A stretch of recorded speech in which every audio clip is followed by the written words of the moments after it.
Telangana high court ముందు ఒక్కసారిగా ఉద్రిక్తత పరిస్థితులు చోటు చేసుకున్నాయి. ఇప్పటికే ఒక మహిళా న్యాయవాది సైతం స్పృహ కోల్పోయి పడిపోయినటువంటి పరిస్థితి. అసలు ఎందుకు ఇంత వివాదం నడిచింది, దేనికోసం మీరు అదంతా మనతో మాట్లాడింది కొంతమంది అడ్వకేట్స్ ఉన్నారు. ఏమైంది సార్ అసలు? సార్, ఈ విషయంలో ఏమైందంటే I'm one of the contestant bar council మెంబర్గా పోటీ చేస్తున్నాము. నా పేరు సత్యనారాయణ గుర్రం, మై సీరియల్ నెంబర్ 144. నిన్నటి వరకు 10-11 వరకు వాళ్ళ రూల్స్ ప్రకారము క్యాపిటల్ లెటర్స్ మాత్రమే రాయాలి. ONE1, TWO2, THRW3, FIR4, FIV5 క్లియర్గా క్యాపిటల్ లెటర్స్ మాత్రమే రాయాలి. అలాగే 2 రోజులు వాళ్ళు కౌంట్ చేశారు. ఆల్ ఆఫ్ ఏ సడన్ ఇంట్లో ఒక వ్యక్తి bar council of India member కాకుండా కూడా ఆయన bar council of India member అని చెప్పుకొని బార్ కౌన్సిల్ ఆఫ్ ఇండియాకు పంపించి ఆల్ ఆఫ్ ఏ సడన్ నైట్కు ఈ బార్ కౌన్సిల్ నుంచి లెటర్ పట్టుకొచ్చారు. ఈవెన్ స్మాల్ లెటర్ రాసినా కూడా తప్పే అంటే దానికి వాళ్ళు నిర్ణయించుకున్నారు. దాన్ని మేము వ్యతిరేకించాము. దానికి మళ్ళీ ఏది హై పవర్ కమిటీ నుంచి నిర్ణయం తీసుకున్నారట. అది కూడా వాళ్ళు వచ్చిందంటూ ఇంతవరకు మన లెటరే లేదు. మేము షార్ట్లీ వారి రోజు మేము ఆపమని చెప్పాము, ధర్నా కూడా చేశాము రోడ్డు మీద అందరం కూర్చొని. దాని మూలాన వాళ్ళు కౌంటింగ్ ఆపారు. మేము ఈరోజు నైట్కు సుప్రీంకోర్టును మూవ్ చేస్తున్నాము, హౌస్ మోషన్ మూవ్ చేస్తున్నాము. Only as per they rules framed by them only. వాళ్ళు చేసిన రూల్స్ వాళ్ళే వైలేట్ చేస్తారు కాబట్టి తప్పని మేము సుప్రీంకోర్టును మేము అనుసరిస్తున్నాము. మేము సుప్రీంకోర్టుకి అప్రోచ్ అవుతున్నాము. ఈ నైట్ మేము హౌస్ మోషన్ మూవ్ చేస్తున్నాము. వాళ్ళు వచ్చే వరకు ఆపాలని మేము చెప్పాము. దాని ప్రకారం కౌంటింగ్ ఆపారు. రేపటి వరకు మళ్ళీ అది వచ్చిన తర్వాత మేము మళ్ళీ మూవ్ చేస్తాము. ఒకవేళ వాళ్ళు కంటిన్యూ చేస్తే మళ్ళీ మేము రేపు ఇదే ధర్నా రోడ్డు మీద కూర్చొని చేస్తాము. కౌంట్ జరిగినాము. మాకు అన్యాయం జరిగింది. ఎలక్షన్ ఆఫీసర్ ఒక రిటైర్డ్ జడ్జి రిటర్నింగ్ ఆఫీసర్ ఉండుకుంటూ కూడా మా ఆరోపణ మా బాధ వినట్లేదు. కాబట్టి మా రోడ్డు మీద కూర్చొని వాళ్ళు తిండి లేకుండా ఉన్నాము. వాళ్ళు పరిష్కరిస్తారనుకుంటున్నాం. రేపటి ఆపితే ఇప్పట్లో సుప్రీంకోర్టు పోయి ఆర్డర్ తీసుకొస్తాము. రేపు మళ్ళీ పాత వాళ్ళ రూల్స్ ప్రకారమే ఆల్ క్యాపిటల్స్ రాసిన వరకు ఇవ్వాలి. ఫుల్ స్టాప్ ఏది కూడా తక్కువ తీసుకోకూడదు. మళ్ళీ మొదటి నుంచి అదే జరిగింది, ఇప్పుడు కూడా అదే జరగాలి. కొంతమంది వ్యక్తులను కాపాడడం కోసం వీళ్ళు చేస్తున్నారు, వాళ్ళ ఇంటిని కాపాడడం కోసము.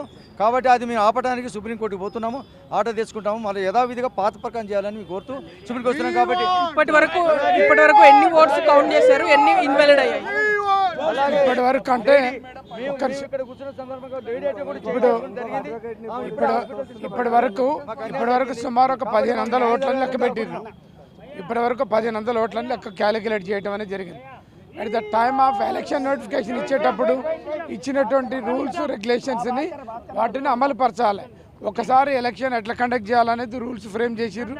బార్ కౌన్సిల్ ఆఫ్ తెలంగాణ వాళ్ళు డైరెక్షన్ ఇచ్చిర్రు. దాని ప్రకారంగా ఎలక్షన్స్ పెట్టిర్రు. ఆ ఎలక్షన్ల ప్రకారమే ఆ రూల్స్ని అమలుపరిచి కౌంటింగ్ ఏర్పాటు చేయాలి. ఆ రూల్స్ని అమలుపరిచి కౌంటింగ్ చేయాలి తప్ప కొత్త రూల్స్ని కౌంటింగ్ స్టార్ట్ అయినాక 2 రోజులు అయిన తర్వాత 3వ రోజు కొత్త రూల్స్ తీసుకురావడం అనేటువంటిది కరెక్ట్ కాదు. పాత రూల్స్ని అమలుపరచాలి. ఎట్లయితే ఎలక్షన్ల ముందర ఇచ్చినటువంటి రూల్స్ ప్రకారమే కౌంటింగ్ జరపాలి. కొత్త రూల్స్ తీసుకురావద్దు. ఒకరికి అన్యాయం చేయొద్దు, ఒకరికి న్యాయం చేయొద్దు. పద్ధతి ప్రకారంగా కౌంటింగ్ జరపాలి.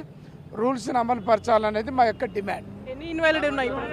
మొత్తం 900 పోలంగా 400 ఇన్వాలిడ్. కేవలం పాత మెంబర్లను గెలిపించడానికే bar council of India chairman ఇది ప్లాన్ చేశారు.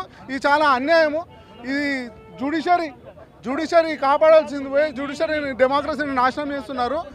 ఇది కేవలం పాత మెంబర్లను గెలిపించడానికే ఈ డెసిషన్ తీసుకురు. మీరు రూల్స్ అండ్ రెగ్యులేషన్స్ ఫాలో కాకుండా ఆల్రెడీ ఫ్రేమ్ చేసిన రూల్స్ అండ్ రెగ్యులేషన్స్ కాకుండా ఎలక్షన్స్ కౌంటింగ్ మధ్యలో మీరు ఎట్లా మారుస్తారు?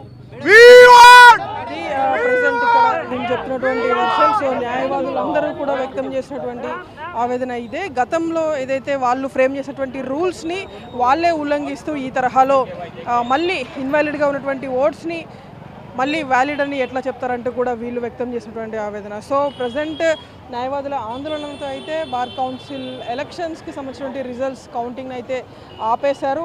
సో మళ్ళీ ఈరోజు నైట్కి సుప్రీంకోర్టులోనూ పిటిషన్ మూవ్ చేస్తామంటూ కూడా ఇక్కడ ఉన్నటువంటి అడ్వకేట్స్ చెప్తున్నటువంటి వర్షం. జర్నలిస్ట్ వెంకటేష్తో హైకోర్టు నుండి ప్రణిత, TV9 హైదరాబాద్ నుండి.